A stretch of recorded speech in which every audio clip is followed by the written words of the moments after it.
मैं हूं संजय शर्मा। आप देख रहे हैं 4 PM न्यूज नेटवर्क। अगर आपके पास दो भैंसें हैं और ये कांग्रेस वाले आ गए तो एक भैंस आपकी ले जाके मुसलमानों को दे देंगे। ये बात मैं नहीं कह रहा, कोई सड़क मोहल्ले का नेता भी नहीं कह रहा, ये बात देश के प्रधानमंत्री कह रहे हैं। मैं समझ नहीं पा रहा प्रधानमंत्री जी इतना बौखला क्यों गए, इतना डर क्यों रहे हैं। ये भाषा क्या किसी 140 करोड़ देश के प्रधानमंत्री की हो सकती है? किन किन भाषा के स्तर पर गिर रहे हैं प्रधानमंत्री जी, ये मैं समझ नहीं पा रहा हूं। मुझे इस बात की और ये आशंका लग रही है कि अभी और स्तर गिरेगा। अगर पहले और दूसरे चरण की तरह तीसरा चरण भी निकल गया, मतलब डिब्बा गोल होते हुए नजर आया, तो प्रधानमंत्री जी किसी भी स्तर पर गिरेंगे। मैंने जाने माने पत्रकार अभय दुबे जी तमाम बड़े चैनलों में आते रहते हैं, आजकल रोज एबीपी पे आते हैं, बहुत किताबें लिखी हैं। मैंने उनसे ही बात समझने की कोशिश करी कि मनोविज्ञान क्या है, कहां पे प्रधानमंत्री पे लागू होता है। और मैंने उनसे पूछा कि राम मंदिर कहां गायब हो गया।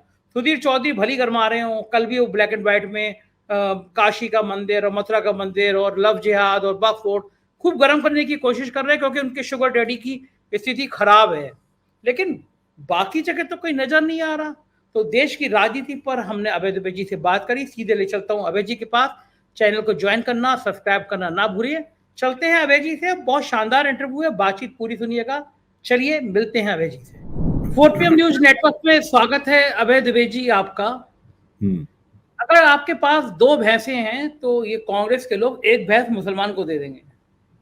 ये बात सुन के आपके चेहरे पे हंसी आ जाएगी। कोई भी इंसान देश का हंसेगा कि कैसी बातें कर रहे हैं चुनाव में, और कौन ये ओछी बात कर रहा है कि दो भैंसें होंगी तो एक भैंस छीन के मुसलमान को दे देंगे। लेकिन कोई सड़क छाप आदमी नहीं कर रहा है। ये भाषा है देश के प्रधानमंत्री की। मंगलसूत्र, मुसलमान, आरक्षण के बाद अब ताजा एपिसोड भैंस भी आ गई। पिछली बार गधे आए थे, आपको याद होगा, शमशान कब्रिस्तान आए थे, और अब भैंस आ गई। प्रधानमंत्री जी कोई स्तर रखेंगे गिरने की, भाषा की मर्यादा का गिरने का, या कसम खा रखी कि सारे रिकॉर्ड तोड़ने हैं उनको? क्या लगता है आपको? देखिए, वैसे तो भाषा के मामले में वो हमेशा से ही ढीले हैं, लेकिन जैसे ही चुनाव का समय आता है वो सारी सीमाओं को फौरन तोड़ देते हैं, और चुनाव में भाषा के बेजा इस्तेमाल या बेजा भाषा के इस्तेमाल पर नरेंद्र मोदी के संदर्भ में कोई भी सीमा नहीं देखी जा सकती। और ये अब तो 10 साल पुरानी बात हो गई है। जब गुजरात में चुनाव लड़ते थे तो हम लोगों को नहीं पता किस तरह की भाषा इस्तेमाल करते थे, यहाँ तक खबर नहीं आती थी। वो गुजराती में भाषण देते होंगे, और यहाँ तक खबर भी नहीं आती थी गुजरात के चुनावों की। जो आती थी हिंदी अंग्रेजी में आती थी खबर। लेकिन लोकसभा चुनाव में जब प्रधानमंत्री बन गए तो उनको विधानसभा के चुनाव में और लोकसभा के चुनाव में हमने प्रचार करते हुए देखा, और उन्होंने कहीं कभी कोई सीमा नहीं रखी। इसलिए इसके ऊपर तो हम लोग क्या चर्चा करें। अब जहां तक इसके अंदर क्या कोई पैटर्न है, ये चीज एक देखने वाली है। वो जो एक जिसे कहते हैं ना, मुस्लिम फोबिया, मुस्लिम भीति फैलाकर हिंदू वोटों को एकत्रित करना चाहते हैं, उनको एकताबद्ध करना चाहते हैं, ताकि हिंदू बड़े पैमाने पर एकताबद्ध होकर प्रतिक्रिया स्वरूप भारतीय जनता पार्टी के पक्ष में खड़े हो जाएं। और जाति जो सिर उभार रही है, समुदाय जो सिर उभार रहा है, वो उसके ऊपर जो हिंदू पहचान है, हिंदू पहचान छा जाए। इसका एक उदाहरण मैं बताता हूं आपको। जब दूसरे चरण की भी वोटिंग हो गई और भाजपा को लगा कि हिंदुओं ने हमें उस तरह से वोट नहीं दिए जिस तरह से उन्हें उम्मीद थी, तो भारतीय जनता पार्टी के एक समर्थक पत्रकार, जिन्होंने एक सोशल मीडिया प्लेटफॉर्म भी बना रखा है, उन्होंने वहां से एक वीडियो जारी किया। उस वीडियो में क्या था, उन्होंने हिंदुओं को उदाहरण देकर समझाया था कि उन्हें क्यों वोट देने चाहिए, और अगर उन्हें वोट देने के लिए वो नहीं निकलेंगे, वो लाइन लगाकर नहीं लगेंगे, तो उनका वो हाल होगा जो कि विभाजन से पहले सियालकोट के हिंदुओं का हुआ। आप मेरी बातों को जरा थोड़ा ध्यान से सुनिए। मैं चाहता हूं कि 4PM के तमाम जो दर्शक हैं वो इस बात को ध्यान से सुने। वो एक वरिष्ठ पत्रकार हैं, और उन्होंने ये अपने सोशल मीडिया प्लेटफॉर्म पर वीडियो जारी किया। उस वीडियो में उन्होंने कहा कि अगर भारत के हिंदू सवेरे सवेरे उठकर लाइन लगाकर वोट नहीं देंगे, तो उनका वो हाल होगा जो कि विभाजन से पहले 1947 में सियालकोट के हिंदुओं का हुआ था। फिर उसके बाद उन्होंने बताना शुरू किया कि सियालकोट लाहौर से कितनी दूर है, वगैरह वगैरह, ये सब उन्होंने बताया। और उसके बाद कहा कि सियालकोट के ऊपर, सियालकोट एक हिंदू, उन्होंने दावा किया कि सियालकोट एक हिंदू बहुसंख्यक जिला था। जब विभाजन की चर्चा चली तो असम के नेता गोपीनाथ बोरदोलोई ने यह ऐलान किया कि सियालकोट भारत में रहना चाहिए। उनके आग्रह के असम के नेता ने, बोरदोलोई ने यह कहा कि भारत में रहना चाहिए। और उसके बाद में सियालकोट में एक जनमत संग्रह हुआ। उस जनमत संग्रह में सुबह सुबह मुसलमान खड़े होकर लाइन में लग गए। हिंदू आए, मुसलमानों को लाइन में लगा हुआ देखा और कहा अरे इसमें तो बहुत देर लगेगी, चलो घर वापस चलते हैं। और हिंदू घर वापस चले गए। नतीजा ये निकला कि हिंदू पक्ष 55,000 वोटों से हार गया और सियालकोट पाकिस्तान में चला गया। उसके बाद जिन्ना ने डायरेक्ट एक्शन वाला आह्वान किया। उसके बाद सारे मुसलमान उन हिंदुओं पर टूट पड़े जो कि आराम तलबी के कारण वोट डालने नहीं गए थे, जिसके कारण उन हिंदुओं को मौत की नींद सुला दिया गया और उनके घर की बहू बेटियों को खींच के उनके साथ बलात्कार किया गया, उनके घर जलाए गए। अगर आप इस तरीके से सवेरे उठकर लाइन में लग के वोट नहीं देंगे तो आपकी हालत वो होगी, आपको वो नुकसान उठाना पड़ेगा जो सियालकोट के हिंदुओं को उठाना पड़ेगा। जैसे वो वीडियो आया, मैंने उसके तथ्यों की जांच की। वो पूरा का पूरा वीडियो झूठ पर आधारित है। पहली बात, जो असम के नेता बोरदोलोई थे, वो सियालकोट के लिए नहीं, सिलहट के लिए संघर्ष कर रहे थे। कहां आसाम और कहां सियालकोट, आप सोचिए। उनकी दिलचस्पी सियालकोट में नहीं हो सकती थी, वो सिलहट के लिए संघर्ष कर रहे थे। और जो जनमत संग्रह हुआ था वो सिलहट के लिए हुआ था, वो सिलहट के लिए हुआ था जनमत संग्रह। सिलहट रेफरेंडम के नाम से मशहूर है। जूनागढ़ में रेफरेंडम हुआ था, सिलहट में रेफरेंडम हुआ था, जो कुछ जगहों में रेफरेंडम हुआ था उनमें से एक ये जगह है। सियालकोट में कोई रेफरेंडम नहीं हुआ था।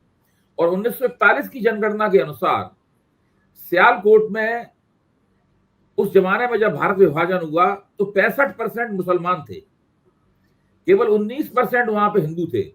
अगर हिंदू 2 बार भी वोट दे देते तब भी मुसलमानों से वोटिंग में नहीं जीत सकते थे। दूसरा झूठ उन्होंने ये बोला। अब आप देख सकते हैं कि पूरा का पूरा झूठ का बाजार गर्म कर रखा है।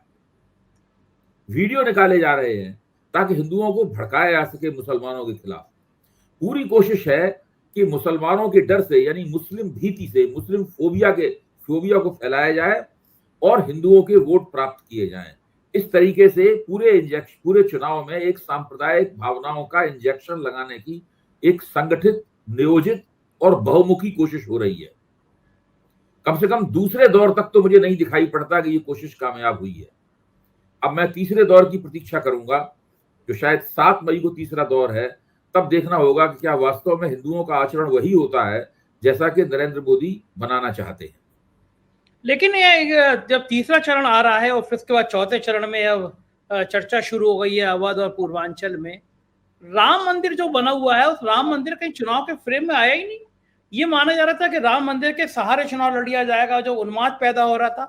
क्या अब मोदी जी को लग रहा है कि राम मंदिर के निर्माण, शिलान्यास, उद्घाटन हो गया था, भव्य शो हो गया था, उसके 1 महीने बाद चुनाव करा लेना चाहिए था? गलती कर गए वो, क्योंकि अब तो कोई माहौल नजर नहीं आ रहा। जिस राम मंदिर से सारी राम मंदिर की तो हाड़ी कांट की थी, जो कि 90 के दशक में चढ़ी थी एक बार। उसकी हांडी एक बार चढ़ चुकी। काट की हांडी एक ही बार चढ़ती है अंगीठी के ऊपर। और 90 के दशक में भाजपा को उसका फायदा हुआ था। 6 साल के लिए अटल बिहारी वाजपेयी की सरकार थी, वो राम जन्मभूमि आंदोलन की देन थी सरकार वो। इसके बाद भारतीय जनता पार्टी को राम जन्मभूमि आंदोलन का और राम मंदिर का कभी भी लाभ नहीं हुआ। वो एक भावना है रही बहुत सारे हिंदुओं के मन में। जब राम मंदिर की प्राण प्रतिष्ठा हुई तो सब लोगों ने भावुक होकर उस क्षण को देखा और उस क्षण को महसूस किया, और उसके कारण वहां पर लोग जाते हैं। अभी भी बसें भर भर के जाती हैं और लोग अपने श्रद्धावनत होते हैं रामलला के सामने। लेकिन वो वोट का मुद्दा नहीं था। देखिए, उत्तर प्रदेश में तो 1992 में मस्जिद तोड़ी, 1993 में ही भाजपा इस सवाल के ऊपर चुनाव हार गई थी। वो सरकार नहीं बना पाई थी, लेकिन उसका प्रभाव बना रहा। और उसका प्रभाव धीरे धीरे करके उसने हिंदू समुदाय के बहुत सारी वोटिंग प्राथमिकताओं को प्रभावित किया और अटल बिहारी सरकार के पक्ष में मतदान, और उन्होंने गठजोड़ राजनीति के जरिए अपनी 6 साल तक सरकार चलाई। लेकिन उसके बाद आप देखिए, भारतीय जनता पार्टी के पराभव का दौर शुरू हुआ। वो 2 चुनाव लोकसभा में हारी, उत्तर प्रदेश में कई चुनाव हारी। राम मंदिर के मुद्दे ने भाजपा की कभी मदद नहीं की, और इस बात को नरेंद्र मोदी भी समझते थे कि राम मंदिर का मुद्दा भारतीय जनता पार्टी की मदद नहीं कर पाएगा। इसलिए 2014 का चुनाव भी उन्होंने इस मुद्दे पर नहीं लड़ा, 2019 का चुनाव भी इस मुद्दे पर नहीं लड़ा, और प्राण प्रतिष्ठा के बावजूद उनकी तरफ से इस को मुद्दा बनाने की कभी कोई कोशिश नहीं की गई। अब ऐसे मल्लिकार्जुन खड़गे के बयान पे आप बोले हैं ये राम को हराना चाहते हैं, भारतीय जनता पार्टी ऐसे कि राम का पर्यायवाची है इसलिए उसको हराना चाहते हैं, तो इस प्रकार की बातें जरूर बीच बीच में ये करते हैं। लेकिन राम मंदिर का मुद्दा काट की हांडी था, ये 2090 में ही काट की हांडी जल चुकी है। अब इसका कोई राजनीतिक लाभ नहीं मिल सकता, जो कुछ लाभ है वो सांस्कृतिक और सामाजिक और धार्मिक लाभ है, इसका राजनीतिक लाभ नहीं है इसका। अगर ये ऐसा नहीं है तो एक मुसीबत उन्होंने और झेल ली। मुसीबत ये है कि उनको लग रहा था ये इतना ज्यादा उफान आएगा, तभी चारों शंकराचार्य मना कर रहे थे कि अधूरे मंदिर का निर्माण नहीं होना, उद्घाटन नहीं होना चाहिए अधूरे मंदिर का। चारों शंकराचार्य जो हिंदू धर्म के सबसे बड़े महंत माने जाते हैं, उनकी बात इग्नोर कर दी गई। एक विवाद हुआ कि राष्ट्रपति अब आई, तब ये हुआ कि राष्ट्रपति को, देश की प्रथम नागरिक को नहीं बुलाया गया, तमाम विवाद पैदा हुए। तो फिर अगर इतना उनको लग रहा था कि हमें चुनाव में फायदा नहीं मिलेगा, तो आधे अधूरे मंदिर का फिर उन्हें शुरुआत क्यों की होगी, क्या सोच के की होगी अभय जी? देखिए, नरेंद्र मोदी अपने 5 वर्ष के कार्यकाल को इस रूप में लोगों के सामने रखना चाहते थे कि हमने जितने वायदे किए, बड़े बड़े वायदे किए, कश्मीर से धारा 370 हटाने का वायदा किया, 3 तलाक का वायदा किया, हमने यूनिवर्सल सिविल कोड का, यूसीसी का वायदा किया, हमने राम मंदिर का वायदा किया, हमने सब वायदे पूरे कर दिए। तकनीकी रूप से वो जनता को ये बताना चाहते थे कि हमने सारे वायदे पूरे कर दिए। अब हम महान नए भारत के निर्माण के लिए 2029 की तरफ जा रहे हैं और 2029 के बाद से हम प्रस्थान कर देंगे 2047 की तरफ। इसलिए उन्होंने खुद और उनके जो मीडिया में उनके जो समर्थक हैं, उन्होंने कहना शुरू किया कि नरेंद्र मोदी 2024 का चुनाव जरूर लड़ रहे हैं, लेकिन उनकी निगाहें 2029 के ऊपर हैं और उनका लक्ष्य 2047 और एक अमृतकाल वगैरह, ये सब पूरी एक भाषा ईजाद की गई। जबकि बेरोजगारों के लिए ये अमृत नहीं, विष काल था। गरीब आदमी के लिए महंगाई की वजह से ये अमृत नहीं बल्कि विष काल था। जो लोग लोकतंत्र के हामी हैं, जो लोग निजी आजादी के हामी हैं, जो अभिव्यक्ति की आजादी के हामी हैं, उनके लिए अमृत था, अमृत नहीं, ये विष काल था। जो लोग ये मानते हैं कि देश में लोकतंत्र को लोकतंत्र संस्थाओं द्वारा संसाधित किया जाने वाली व्यवस्था है, उनके लिए विष काल था कि उन संस्थाओं को इसी दौरान बुरी तरीके से कैप्चर किया गया और उनके अंदर अपने गुर्गे बैठाए गए। उन संस्थाओं को जिन्होंने उन्होंने पूरी की पूरी लोकतांत्रिक प्रक्रियाओं का कबाड़ा कर दिया। चुनाव आयोग इसका सबसे बड़ा उदाहरण है। तो मैं ये मानता हूं कि नरेंद्र मोदी की जो पूरी थीसिस थी, वो थीसिस पहले दौर के मतदान ने उस थीसिस को गड़बड़ाया और दूसरे दौर के मतदान ने उस थीसिस के ऊपर एक बहुत बड़ा सवालिया निशान लगा दिया, जिसको अभी भी नरेंद्र मोदी भी उस सवालिया निशान को हटा पाने में नाकाम रहे हैं। अब मैं एक बात और कहूंगा इस आपके सवाल के जवाब में, फिर आप दूसरा सवाल पूछिएगा। वो ये है कि राम मंदिर की वजह से नरेंद्र मोदी को एक ऐसा नुकसान हुआ है जिसकी उन्होंने कभी उम्मीद नहीं की। हम लोगों ने इस नुकसान पर चर्चा की है 4PM के मंच पर। वो ये हुआ कि जब प्राण प्रतिष्ठा के कार्यक्रम को सब लोगों ने देखा देश में, तो राष्ट्रीय स्वयंसेवक संघ के स्वयंसेवकों ने भी देखा, उनके पदाधिकारियों ने भी देखा। उन्होंने देखा कि सरसंघ चालक, जिनको हर व्यक्ति भाजपा का और संघ का परम पूजनीय शब्द लगाए बिना उनका नाम नहीं लेता, जिसका इतिहास ये रहा है कि परम पूजनीय सरसंघ चालक जिस नेता को चाहते हैं, चाहे वो अटल बिहारी वाजपेयी ऐसा प्रधानमंत्री क्यों ना हो, उसको संघ के दफ्तर में बुलाते हैं और उसकी समझाइश उसको एक बौद्धिक दिया जाता है। उसको कहा जाता है कि आप पटरी से नहीं उतर सकते, आप संघ की संतान हैं और भाजपा संघ की संतान है। उन सरसंघ चालक को प्राण प्रतिष्ठा में लोगों ने देखा कि वो दूसरे नंबर पर धकेल दिए गए हैं और इस दूसरे नंबर और पहले नंबर के बीच में बहुत बड़ा फासला है। ऐसा भी नहीं है कि दूसरा नंबर पहले नंबर के पास खड़ा हुआ हो। पहली बार भारत में हिंदुत्ववादी राजनीति के पैरोकारों ने देखा कि उनका सर्वोच्च नेता, एक नए उभरे हुए सर्वोच्च नेता जो कि प्रधानमंत्री पद पर आसीन है, उसने उस सर्वोच्च नेता को काफी पीछे धकेल दिया है, जिस सर्वोच्च नेता के संगठन ने भारतीय जनता पार्टी को जन्म दिया था और जो प्रधानमंत्री एक जमाने में इसी संगठन का प्रचारक था। ये भाजपा प्रचारकों को राष्ट्रीय स्वयंसेवक संघ से लोन पर लेती है, कर्ज पे लेती है। तकनीकी रूप से संघ ने नरेंद्र मोदी को, जिस तरह अटल बिहारी वाजपेयी और अडवाणी को कभी दिया था, गोविंदाचार्य को कभी दिया था, नानाजी देशमुख को कभी दिया था, उसी तरीके से नरेंद्र मोदी को भी भाजपा को लोन पर दिया गया था। और लोन। उन्हीं नरेंद्र मोदी ने, हाँ, लोन पे, कर्ज पे दिया गया था। ये कहा जाता है, आप अंग्रेजी का अखबार पढ़िए, सारे प्रचारक जो है वो लोन किए जाते हैं भाजपा को, हाँ, काम करने के लिए, चाहे वो जिला स्तर पर काम करें या राष्ट्रीय स्तर पर काम करें। तो वो नरेंद्र मोदी इस वक्त सरसंघ चालक से भी ज्यादा बड़े और प्रभावी नेता हो गए हैं। अब संघ उन्हें नहीं चला रहा है, बल्कि वो संघ को चला रहे हैं। ये छवि पहली बार सरसंघ, राष्ट्रीय स्वयंसेवक संघ की तरफ गई, और उसी का नतीजा है आज स्वयंसेवक मुरझाया हुआ है, अपने घर बैठा हुआ है। वो उस उत्साह से भारतीय जनता पार्टी की मदद नहीं कर रहा है जिस उत्साह से उसने 2014 और 2019 में की थी। ये सही है कि संघ ने अभी तक भाजपा का विरोध करना शुरू नहीं किया है, विरोध वो करेगा भी नहीं खुलकर, क्योंकि भाजपा उसी की संतान है। ये एक ऐसे परिवार की कहानी है जिस परिवार में बच्चा होता तो उसी परिवार का है, तो माँ बाप उसका नुकसान अपने हाथ से तो नहीं करते, लेकिन माँ बाप उसके प्रति उदासीन हो जाते जब वो बात नहीं मानता है और बदनामी करता है परिवार की। तो ये जो माँ बाप, जो भाजपा का जो पितृ संगठन है, ये भाजपा की सत्ता पाने की संभावनाओं के प्रति उदासीन हो गया है। हाँ, मतलब ये कि तुम्हें जो करना हो करो, हमसे मतलब नहीं है।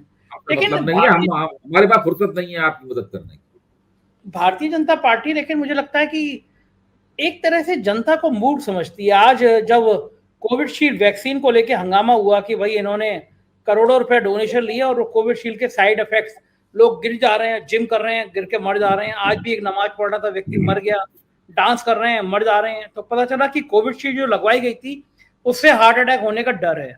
देश के 80 करोड़ लोगों की सांस रुक गई, क्यों? अधिकांश लोगों ने कोविडशील्ड लगवाई थी।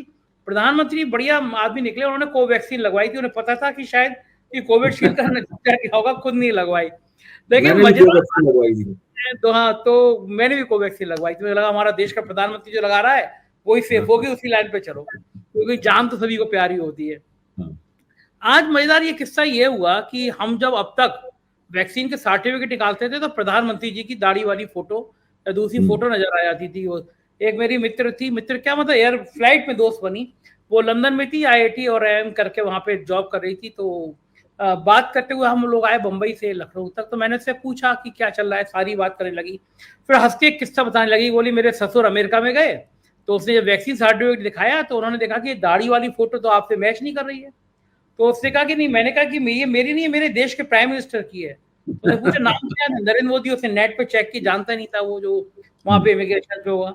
तो वो हैरानी से वो बोले ये दाढ़ी वाली इतनी बड़ी फोटो आपके सर्टिफिकेट पे क्यों लगी हुई है, हमारे तो किसी प्राइम मिनिस्टर प्रेसिडेंट की फोटो नहीं लगती है, तो ये आप सर्टिफिकेट आपका आपकी फोटो क्यों लगी हुई है।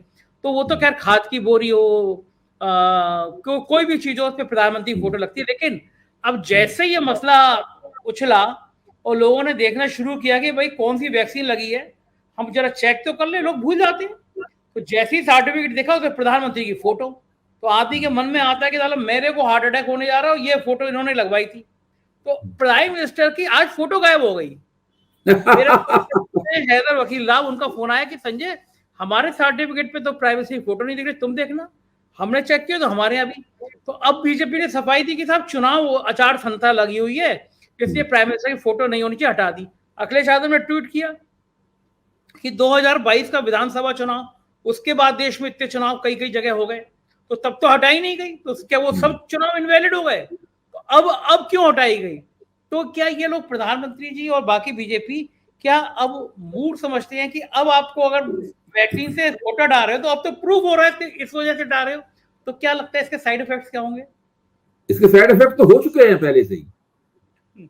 इसके साइड इफेक्ट तो इसके पहला साइड इफेक्ट तो यही है कि भारतीय जनता पार्टी इस पूरे मसले से होने वाले डैमेज, उससे होने वाली नुकसान दूर करने के लिए प्रबंधन में लगी हुई है। फोटो हटा देना उसी प्रबंधन का एक कारण है। लेकिन जनता के बीच में, आम लोगों के बीच में, खासतौर से पढ़े लिखे मध्य वर्ग के बीच में इस बात को लेकर बहुत चर्चा है। लोग अभी टीवी वालों ने इसके ऊपर कार्यक्रम शुरू नहीं किए। टीवी वाले तो वैसे भी सरकार की तरफ रहते हैं, लेकिन जो सरकार के आलोचक हैं उन्होंने भी इसके ऊपर कार्यक्रम नहीं शुरू किए। इनके ऊपर जरा कुछ मेडिकल एक्सपर्ट्स वगैरह को बैठा के अगर कार्यक्रम किए जाए तो बात और समझ में आएगी कि इस कोवैक्सीन का जो कोविशील्ड है इसका कितना नुकसान होगा, और कोविशील्ड वालों से कितना पैसा खाया गया है इलेक्टोरल बॉन्ड के रूप में।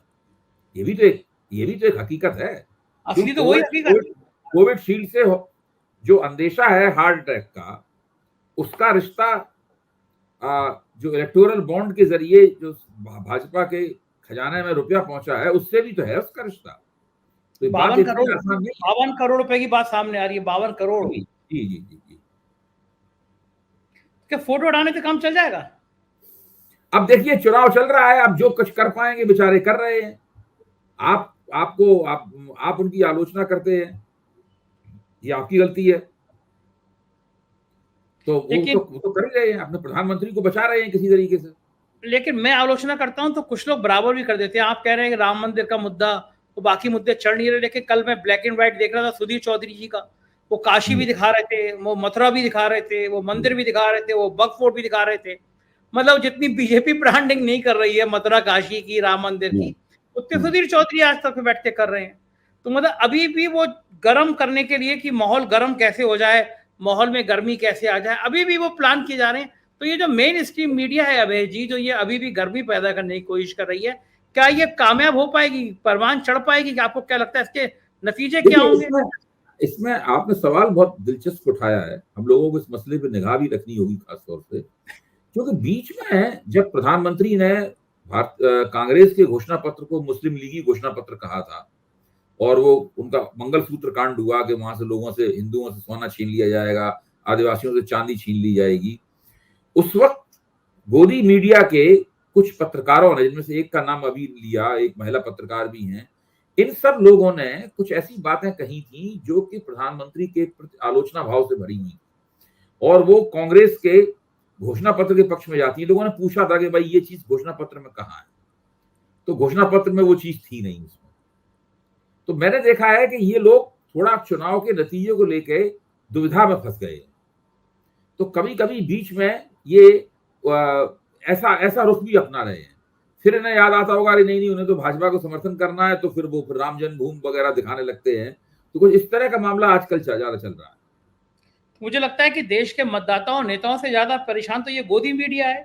ये अगर पिताजी पापा जी और पापा की परियां क्या करेंगी, और ये एंकर एंकरनियां जो डांस करती हैं। आप कल्पना कीजिए अगर मोदी जी प्रधानमंत्री कल नहीं रहे 4 तारीख के बाद में, तो ये इन्हें तो आदत पड़ गई है फिर 10 साल से उनका भजन कीर्तन करने की।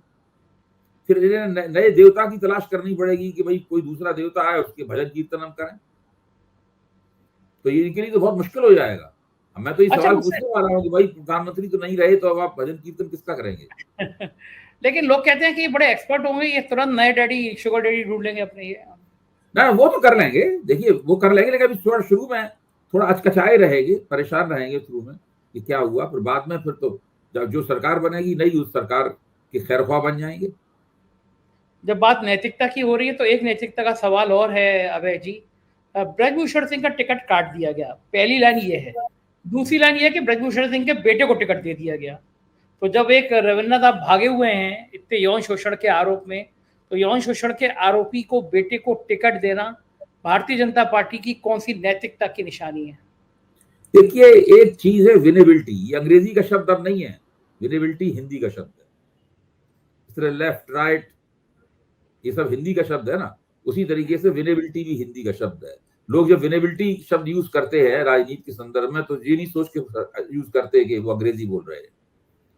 तो विनेबिलिटी एक ऐसी भट्टी है जिसमें हर किस्म की नैतिकता जलकर खाक हो चुकी है, और इस शब्द को प्रचलित किया है भारतीय जनता पार्टी ने। दूसरी पार्टियों पर भी इसका दुष्प्रभाव पड़ा है, वो उनकी वो प्रभाव पड़ा है, लेकिन भारतीय जनता पार्टी मुख्य तौर पर जिम्मेदार है इस पद को, इस राजनीतिक पद को प्रचलित करने के लिए। और उसने विनेबिलिटी की भट्टी के ऊपर सब कुछ जलाकर खाक कर दिया है।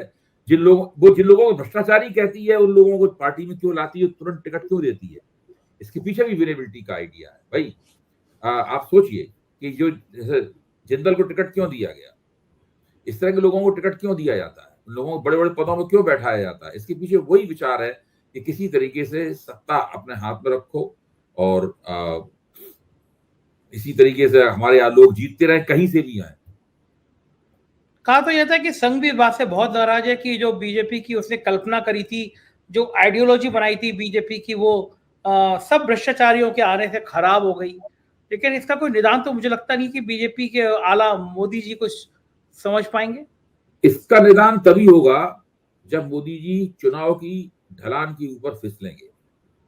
जिस दिन मोदी जी चुनाव की ढलान पे फिसलेंगे उस दिन मोदी और अमित शाह से भारतीय जनता पार्टी का जो राउज एवेन्यू पर, जिसे दीनदयाल उपाध्याय मार्ग कहते हैं, उसके ऊपर जो महलनुमा दफ्तर है, उस दफ्तर में जब कार्यकर्ता इनका गिरेबान पकड़ के झकझोरेंगे, तब भारतीय जनता पार्टी इन तमाम बातों की तरफ सोचेगी कि हम इनको सत्ता का स्रोत, सत्ता का उद्गम मानते थे, लेकिन दरअसल अब हम कहाँ हैं। देखिए, नरेंद्र मोदी के पराभव से भारतीय जनता पार्टी के पराभव का एक बहुत लंबा दौर शुरू होगा,